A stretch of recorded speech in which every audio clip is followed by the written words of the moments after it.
Today is gonna for all third year co-ed students seminar research. So tara at samahan niyo ako.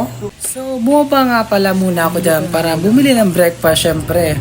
At ang bibilin ko lang naman dyan ay 2 itlog na naman para madaling lutuin at syempre paborito ko lang yan. At sa katunayan ay hindi lang isang beses ako bumibili niyan, kundi parang lagi-lagi na lang talaga ang inuulam ko yan kasi masarap nga. Hinugasan ko na nga pala yung 2 itlog at syempre nilagay ko na sa pag-iinitan. At syempre ininit ko na din yung kanin na natira namin kagabi.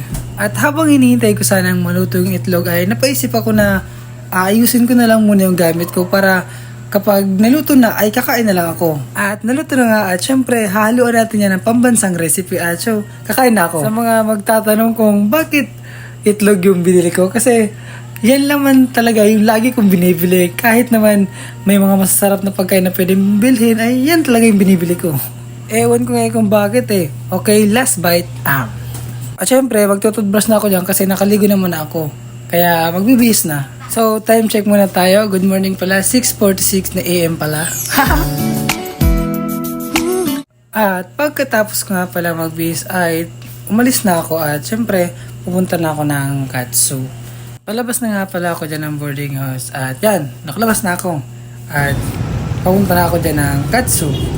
So tara, at ayun na nga, nandito na ako. So hi! At dumaan na nga pala ako sa main gate dahil wala akong payong kasi ang init at nakita ko mga classmate ko una na sa akin. Haha!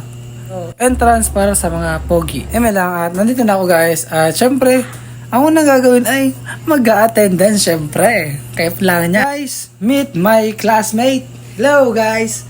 Shoutout sa inyo, Arlene, Jiraya, Angela. Oh, hello Ate Kim. Hello Rachel. Hello Parang Reben. Ikaw pala yung Parang Reben eh.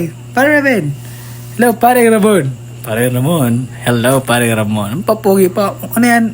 Siyempre, flex my best friend. Best friend Parang Reben. At mga classmate ko, hello sa inyo guys. Shout out. At sa isa naming kaklase na si Jane Ira ay happy birthday sa iyo.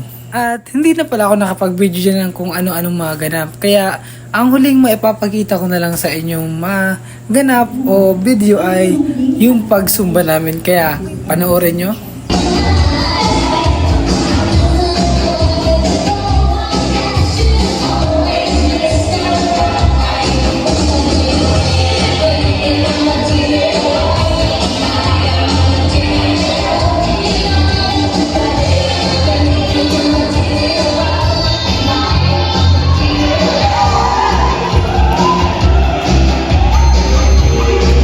So, ganap, panggap. Thank you for watching. Bye-bye!